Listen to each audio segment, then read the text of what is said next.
Welcome to Agents Without Borders. We are so excited to have Julie Greiner here with us. She's a super special guest because she is the epitome of what we started with, selling big in small communities. So she's got a cool story we're gonna hear about. But the way I know Julie is she actually was my client. She started out as my client here in Medicine Hat, Alberta. That's how we first met, and we just hit it off because she's so stylish and super just like savvy with business. She just had it going on. And then she got into real estate here in Medicine Hat and then moved away to Stettler, right? Alberta. And she's just been blowing it up there. Like she's blowing it up and it's so cool. And everybody's got to hear this because what Julie's got to tell you and share with us today is going to just help you feel inspired to elevate your business to the next level. Thank you, Julie, for joining us. We're so excited to have you here. Thanks, Elizabeth, for having me. I'm excited to be here, and I feel like my story is maybe not as special as some, but I guess it's a story that I will tell. Well, I think it's super special because how long have you been in real estate? About 5 years. So I started in 2020. I decided to get my license right before COVID hit, and it's right when I was ready to write my exam. I wasn't able to because we weren't allowed. So it was interesting because I really knew nothing about real estate. I'd never even worked with a realtor prior to you, but at that point I had already finished my course. So it was like I kind of decided in a way to get a realtor because I wanted to know what realtors do since I was going to become one. So Oh, you isn't know what? You that probably told crazy? me that, and I just like forgot Yeah. because of Yeah, the like sequence of events, right? yeah. So, So I came from a really small town myself. So there was only 300 people in the town I was from and lived there my whole life on a farm. And there was no realtors in our town. Yeah, it was like if you wanted to buy a house, you just went and said, "Can I buy your house?" kind of thing. So I had not a clue, to be honest.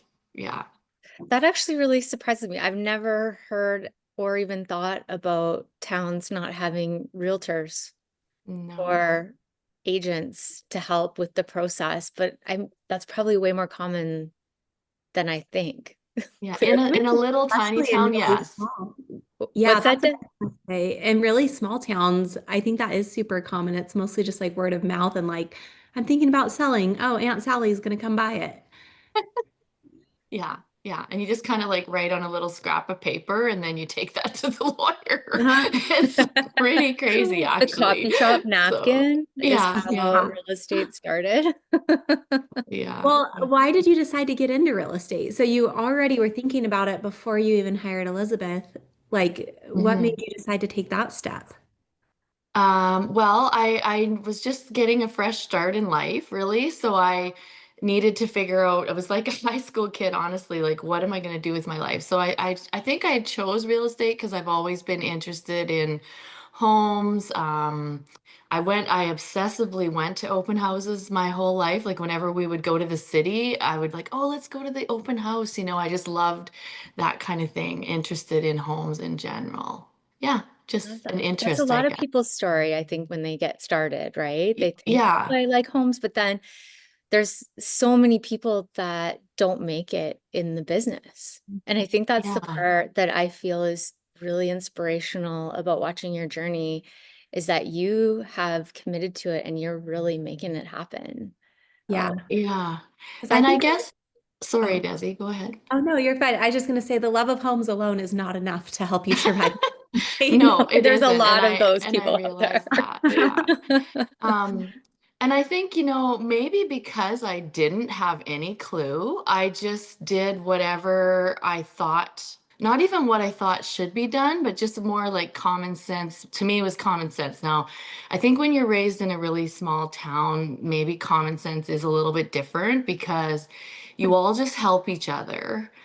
You all know each other very well. And so, like, if somebody needs a hand or whatever, of course you're going to help them. So, you know, I think of some of the things I did on my first listings, not having a clue, hauling all my own furniture into their houses to stage them, cleaning them, doing repairs. Like I had my parents over there helping me clean somebody's house. I think it was my first listing. And I always said to myself, like, sometimes that comes into your mind, well, that's not really my job, but I just refuse to let that thought come into my mind. It's like, I'm just helping these people, and whatever needs to be done, we're going to do it. And my husband has kind of come on with me now because I got too busy and I couldn't do it all. And I just told him, like, we're just going to help people. It's that simple. That's what our job is. So sometimes we'll show up at a listing to shoot photographs and the lawn's not mowed. So I'm like, go get the lawnmower, and we mow the lawn. We do whatever needs to be done. So do So you So, think that's, sorry, I was just gonna say, is that building your business on word of mouth? Like Julie gets the job done. She's a hard worker. She's showing us the work. Like, is that how I you get think I more think it clients? Is does. it word of mouth? Well, yeah, a lot of it is word of mouth and referrals and probably reviews. Like people read the reviews. And it's not really that I set out to do that in particular. It's just kind of, I guess, who I am. But I think it has paid off. Often have people say, "Oh, you go above and beyond," like they're surprised. Because I think actually the perception of realtors is that we don't work hard, that we just show up, throw it on the MLS, and walk away within what people perceive a whole bunch of their money.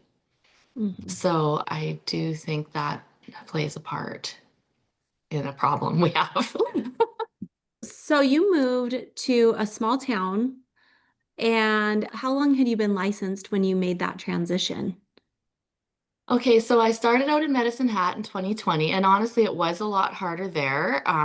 I think because there already is so many good agents like Elizabeth that are doing everything and have that reputation as the go-to. But then when I got married in 2022, I moved that fall to Stettler. So I'd been in the business a couple years, and to be honest, the first year here was hard. Like I didn't feel like a lot of business anyway, because I didn't really know anybody other than my husband's family. And so, yeah, it also, I think I had to build relationships. I had to meet people. I had to get my face out there. I got a billboard. I put my face on my signs. Because also in a small town, people really want to know who you are. Mhm. And so I went on the internet. I started a little thing on Instagram just telling about who I was, where I came from. Like I just told everybody what they wanted to know. Like, who is this person? And I think that helped as well. Yeah. How did you go about meeting people? What was some of the things that you did to get in front of more people face to face? Well, I got a little office downtown, and it was next to the barber shop. So from the outside, I had no signage or anything, but people would come into the barber shop and I'd try to talk to them and things like that just in the hallway. I had a meet and greet at my office. I got involved with community events, like did a few little fundraisers. I joined the home, what's called the Heartland Beautification Committee. So met some people there. And then, yeah, like then just through my clients, it just kind of starts rolling. They know everybody here knows each other kind of thing. So Mhm. it's, not hard to meet people if you want. And there's so many opportunities to volunteer that it's crazy. Yeah. So I'm Yeah. hearing community involvement, proximity, like being in a location where it's high visibility, people are going to see you, Yeah. opportunity to talk to people, and yeah, just volunteering, getting your name out there. So what kind of started the momentum rolling? Because now you've got massive market share and it's Yeah, and actually it almost got yours. overwhelming because Yeah. it scaled up so fast that I was doing everything myself. And then all of a sudden, like there's been points honestly where I've wanted to quit because I'm like, this is not what I signed up for, to just be consumed with it. But I am figuring that out. I do have some help. And yeah, like I would be one of there's when I moved here, there was also about 22 realtors in a town of 6,000 people, which overwhelmed me. I was like, oh my word, like how am I ever going to get any business here? Because again, most of them grew up here or Yeah. know a ton of people. And I It's think a like they're lot of people, everybody's cousin. yeah. Well, and I think a lot of people think that even in Medicine Hat, and I think you had the same experience as well, hey Desi, where it's like you go in and you're just like, there's so many realtors, and that's what you hear from yeah, other people all the time. They're like, there's so many realtors everywhere, right? But there's the And 20/80 rule where if you just kind of focus on that, you're like 20% of the people are doing 80% of the business, right? So mhm, it's just a matter of how do you get into that 20 as quickly as Julie did? And that's what I mhm, think and people, what I found that was like kind of hard when I moved into our town is everybody's kind of related. I'm like, I don't know yes, if they're all inbred, but everybody's related to yeah, yeah. everybody. And it's like, I'll have people call me and be like, I really should use my cousin, but like, could you just not tell her? I'm like, well, when we get to your house and it's staged, she's probably going to know that you didn't use her. I'm happy to have that conversation with her if you don't want to. But I think when you provide awesome service, I think eventually the conversation is, this is your most valuable asset. Are you really going to use someone just because they're family? Like I love my family and I'm not willing to give them 50 grand No. for no reason, right? And so I don't know, like eventually did you find that even though people had family, they just turned to you anyways because the service was such, I mean, it was just next level. Well, I don't know. I'm not really sure about that. If maybe people still use their family to some extent, but I know my family here did help me out too in getting those initial listings. And then I was just like, I got this listing. I have to do a great job of this. So of course we staged it all up. I got a professional photographer, which not everybody here uses. Her photos are beautiful. So like every one of my listings looks really good when it comes out, I think, or most of them. I mean, there's a few that you can't do anything about, but yeah, probably some people have definitely used me that were using other realtors that maybe they were friends with or still are friends with. Yeah. Yeah. So do you think when people are like browsing Zillow or whatever, they see a listing and they're like, oh, I know that's Julie's. People have told me that, yeah, that they know that's my listing when it comes out. And I do have to give credit for sure to my photographer as well. She provides me with tons of pictures and I carefully choose which ones go online. And I think about my clients too, like if there is a picture that shows some clutter or something that they wouldn't have wanted and you don't often realize it until it's shot.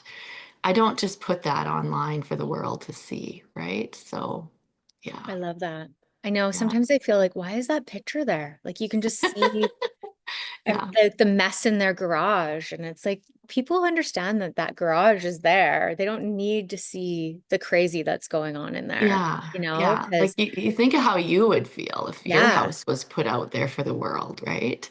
toilet seats up. That's like my biggest, like I can't stand that. Something Like that I would never want that to be shown. never ever. Something that shocks me is like how many sellers are just okay with the pictures that their agents are putting out there. Like I've literally been scrolling one and there's a like a body in the bed, like somebody was sleeping in the bed and that picture was on Zillow and I'm like, wouldn't the seller be like, "Hey, take my teenage son's bedroom off. Like he's sleeping in the bed right now." Like why Yeah. would you put that on there? It's so crazy to me. So I think taking that extra like couple minutes just to go through and double check the photos Yeah. instead of just like uploading all of them and sending it. Yeah. No. No, Yeah, for sure. No, I spend quite a bit of time picking them out and yeah, I think it's important. Yeah. Well, you're curating, right? You're basically Hmm. curating your listing from the beginning to the end, the experience for people. And then do you open house? What other things do you do besides just Yeah, making yeah, them I look do open wonderful and house. appear wonderful? Yeah. Do you have success with that? Yeah, actually great success. Like way better. This I feel like the smaller the town, the better success you'll have with that because It's funny, but a lot of people here use the listing agent rather than having their own agent, or they come to an open house and they have no agent. They're just looking at realtor.ca, completely frustrated in this market by that because realtor.ca doesn't really tell you if it's pending. And so Mhm. they're going to go look at these houses and they're pending and then they're disappointed and they think there's a whole bunch of houses when really there's two that are active. So yeah, I've gotten lots of new clients from open houses and also written offers from Yeah. people just that have just come to the open house. So Were That's a those popular before you moved there? Like, were other people doing open houses? no, even still, there's of all those agents that are here, there's only a handful of us that would do open houses, if even a handful, like maybe Yeah. four agents that do them. I'm not If really sure why, but the perception is that it's just like, oh, it's just the neighbors coming to look. Yeah.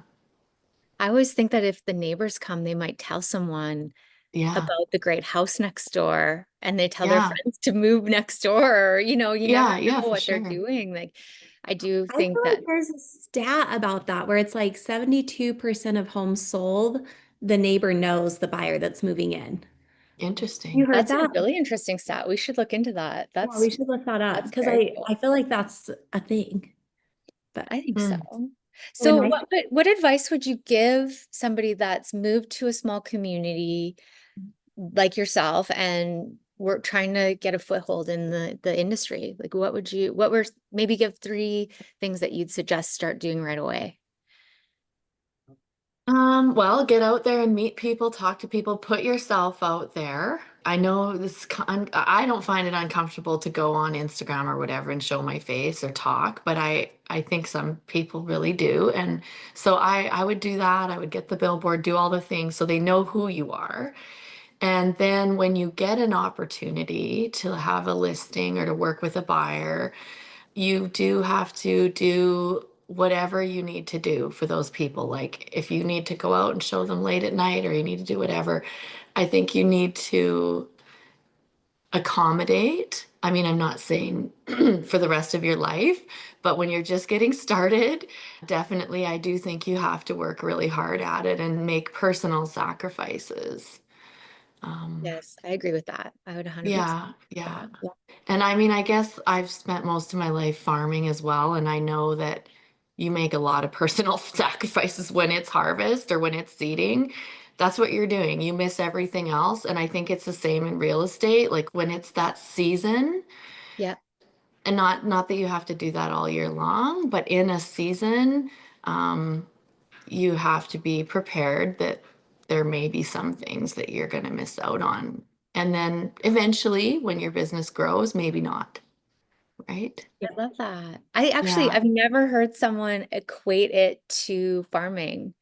Everyone says make hay when the sun shines, but like that's a farming saying. But in my mind, it's like, yeah, when it's the season, you work hard, right? Like you yeah, must. And then if there's some downtime or later on, once you've established yourself, you can get some help or maybe bring on like a showing assistant or something like that, yeah. right? Because you've got your husband, and then have you got any other help now or I do. I just actually got a new assistant and it's wonderful. And yes, it is taking a big workload off of me. And I do feel like definitely I am able to set more parameters now of when I will and won't Mhm. do things and take more time already. And it's only been a few weeks, but you kind of have to get there Yeah, first, right? So there's a few hard years with any business. I think the first 5 years are a lot of hard work. Yeah. yeah. So Yeah. So do you think pulling that new lever, that's going to take some pressure off of you so you can focus on the things that you really enjoy? Because I feel like yeah, from knowing you, you really do enjoy the design and the aesthetic piece and watching your Instagram. I think the way you roll it out is so cool. Sometimes I feel like I'm channeling you, like when I'm walking down a street and I'm like, there's a listing right behind me here. I Oh, love that's funny, that. Elizabeth, because I'm always watching what you're doing and thinking, oh, that's so cool. I hope she doesn't think I'm just copying her, but I might be a little. Uh, I love it. I love what you're doing. I just feel so inspired by your growth and how quickly you've grown because, it's not easy starting in real estate for one, and then starting in one community and then moving to another community Yeah. and doing as well as you've done. I feel like that can be so inspirational for people.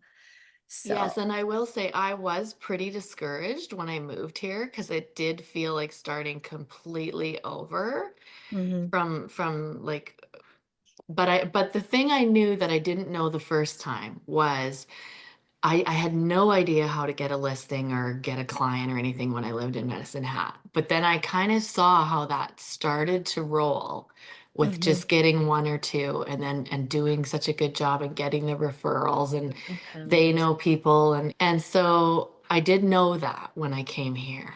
And so Yeah, I just was like, okay, I just need to get a listing or two, whatever I need to do. And yeah, then from there, it will roll, I right? love it. I love Yeah. it. So, what is one big takeaway that you would say, like, I wish I would have known this sooner, or I wish I would have done this sooner? What's your one big takeaway you can give everybody here? Oh, that's a hard question. Well, I think I wish I would have known sooner that I need help and that I should focus on the things that I'm really good at and that maybe other people wouldn't do quite as good as me. Like I've just learned we all have our gifts. And so I was doing a lot of things that somebody else could have easily been doing like cutting the grass or whatever. And I could have been like pushing those jobs off onto someone who would enjoy that. And I could have been spending more time just talking to people and getting to know more people. Yeah. That's a really good tip. Desi talks a lot about that as far as the power production team and like how to build out your team Yeah. and doing it earlier, sooner than later, right? Yeah. It's Yeah. That's a really good tip for people. So you're in Stettler, Alberta, which is how far from Calgary? Just to give people a bit It's of, about it's kind of really is the heart of central Alberta. So yeah. it's 2 hours from Calgary. It's about an hour and a half to Edmonton, and 45 minutes to Red Deer. Oh, So so you really are. we're straight east of Red Deer. Love it. So Hmm. people can find you there if they're looking to Hmm. shop in Stettler and surrounding area, and they can Hmm. find you on Instagram. Yes. What's your Instagram handle? It's Julie Greiner underscore Stettler Realtor. Yeah. Perfect. So they can Yeah. scope you out because you should get inspiration from Julie. What she's doing is really cool. It's super authentic. And I think that's what I love so much about it is I really feel like we're getting to know Julie and it's just like your soul, like how you do real estate and even how you shared with us today. Thank you so much, Julie. I Thank appreciate you, you Elizabeth. coming. Yeah, thanks. Have a And you wonderful have been my inspiration, really. Thank Yes, you. yes, Well, back and it is. forth. I love that. I love Yeah. that.